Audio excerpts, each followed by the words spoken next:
Hey, Eagle fans, I'm Thomas Mott. Welcome to Philadelphia Eagles Now. We're talking about Jalen Hurts, not because, we want to. I guess we technically do, but because Andy Reid mentioned Jalen Hurts in a quote a couple of days ago. So, we'll see what Big Red had to say about Jalen Hurts. But first, if you guys love Jalen Hurts, show some support for him by giving this video a thumbs up right now.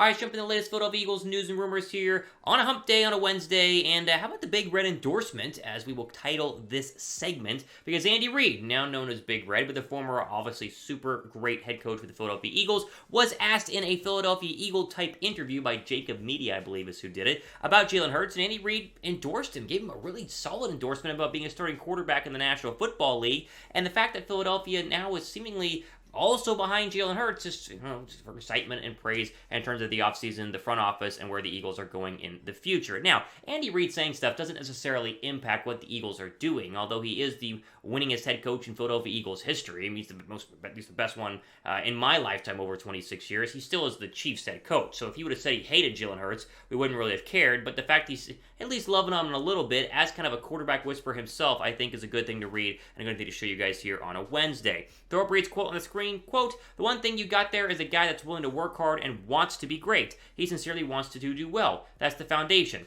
With the coaching he's getting there, that's going to take place. Everybody has to hang with him, and Nick, Eagles head coach Nick Sirianni, will deflect some of the stuff that you have to deflect from the public until it feels like he's grounded all the way. Then he flies from there." End quote. So Reid very clearly showing that Philadelphia has done a lot to back up Jalen Hurts and has a great coaching staff in place, hence why they went ahead and hired Nick Sirianni. Again, I echo all of this. You guys know I'm a big Jalen Hurts guy. Let me just say this, though. It could be a lot worse for Jalen Hurts this offseason. Like, Jalen Hurts could have had the offseason from hell, where they drafted a quarterback, or they traded for a quarterback, or they signed a quarterback, where they didn't add any sort of weapons on the outside like A.J. Brown, or they didn't really improve the defense to hopefully give the ball back to the offense more often. Like, we could have gone into this offseason, or at least Jalen Hurts could have gone into this offseason, and could have come out of it way worse. And instead, the perfect offseason happened for him. They got in that additional weapon on the outside. They improved the offensive line, even though they technically didn't even need to. They added a lot of talent on defense. Like, this team overall, and, of course, they didn't draft a quarterback. Let me just say that as well. They had no competition for Jalen Hurts at quarterback. This team, this organization is very much behind him. Now, is it for the short term or the long term? That's going to be up to Jalen Hurts, honestly, because the entire team is ready to rock. This is I don't know if we're going to say Super Bowl caliber roster, but it's a playoff caliber roster. You were to insert, Aaron Rodgers on this roster, and most guys in the National Football League would consider this the best roster in the NFC. Like, you take a great quarterback, put him on the roster, and it's ready to win right now. And so if Jalen Hurts wins with the roster, then he's going to stay here as long as he keeps doing that, much like most quarterbacks in the National Football League. But if he struggles this year, it's a short-term sort of backing that the front office has behind him, because they'll ditch him, they'll draft, someone in 2023, a C.J. Stroud or a Bryce Young, and we'll all forget the name of Jalen Hurts ever existed. So it's up to him in the end. But overall, I'm very, very excited about where we are going with this young quarterback. It's nice to see other big-time, quarterback whisperers out there, former Eagle guys like Andy Reid, back what I've been seeing and what you've been seeing regarding Jalen Hurts working hard, wanting to be great, and being in a great situation for that. Add break pin comment down below. Over under 25 total touchdowns for Hurts in 2022. What do you guys think? Over under. Now, this is combined, right? Because he had a lot of rushing touchdowns as well. Only 16 passing in 2021, but a ton rushing. Over under 25 total. Type O down below for over. Type U down below for under.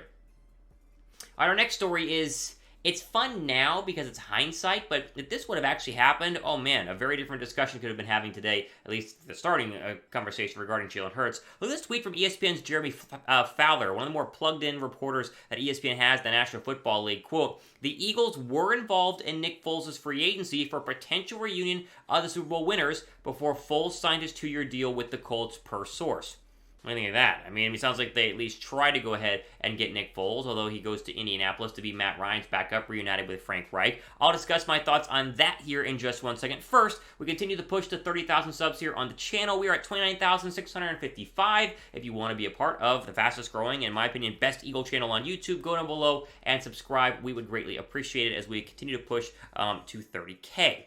Now, this Foles stuff is interesting. Now, again, one, it didn't happen. He's a Colt, and so there's no need to worry about this. But what would the depth chart have looked like? Like, here's how it stands as we, right now on May 25th. You got Minshew as the 2. They drafted Jack Cohn, potentially the 3. Probably going to be a practice squad guy until he needs to go ahead and be called up. But what would have happened here? Like, you would have assumed they would have had to get rid of Gardner Minshew because, Nick Foles is a solid backup. There's no reason he needs to be the 3rd quarterback on this roster. So they would have tried to trade Gardner Minshew. Okay, that's fine, but where?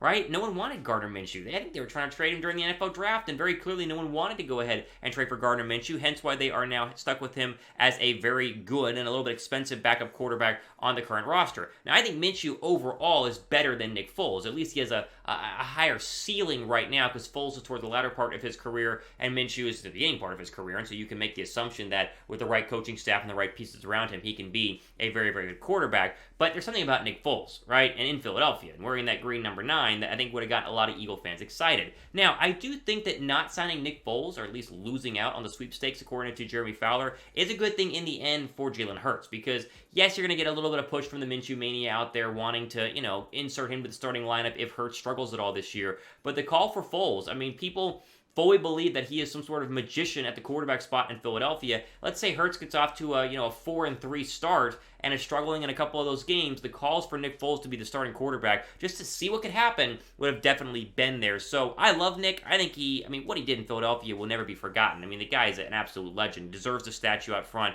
alongside Doug Peterson, the Philly Bud Light statue. But I am kind of glad that he went to the Colts. It's a good spot for him, too. Matt Ryan's old. Matt Ryan struggles. You insert Nick Foles, they can make a run in the AFC with Nick Foles at quarterback. So I'm happy where he ended up. I'm happy he's not an Eagle. But at the same time, the drama would have been fun at least. And we like drama, and drama's fun to cover. But I think they continue to go drama-free. And these reports of Philadelphia there's a report Philadelphia's trying to sign everybody this offseason. And so whether it's true, whether it's not, who knows. But Jeremy Fowler mentioned it, and so I wanted to bring it up here on the channel. You guys happy or sad that Philadelphia didn't get Nick Foles? What do you think? Type H down below for happy, or type S down below for sad. I am happy, but I'm sure there'll be some of you guys who are bummed he did not come back to Philadelphia. Now, before we get into Jordan Davis and his very impressive start at rookie minicamp and hopefully at OTAs next week, quick shout out to the 2-pack polos that are back on sale. And we're going to give you guys the link to pick them up. 25% off right now. Chatsports.com/Eagles Polo is the link on your screen. It's also down in the description box. Pick up this 2-pack polo as it's golf time. It's summertime. You need polos to wear. Wear to church, you want to wear them to the barbecue, wear them to the cookout, wear them on the links, wherever it is, rep the Eagles. It's 25% off right now. The 2-pack polo down below in the description box. All right, finally here, as we get closer to OTAs taking place next week, Jordan Davis, obviously your first-round draft pick, has been under the microscope the past couple of weeks at rookie minicamp, and so far, very impressive. He didn't really fit under the microscope because he's so darn big. A really, really good player, but there are questions about his ability to rush the passer, and Jonathan Gannon, the Eagles defensive coordinator who is in charge of, molding this kid into a future star, he doesn't see that. He sees a really good player who's going to get a lot of sacks at the DT position. Here's his quote on that. He's a big, explosive, violent man that can win one-on-one.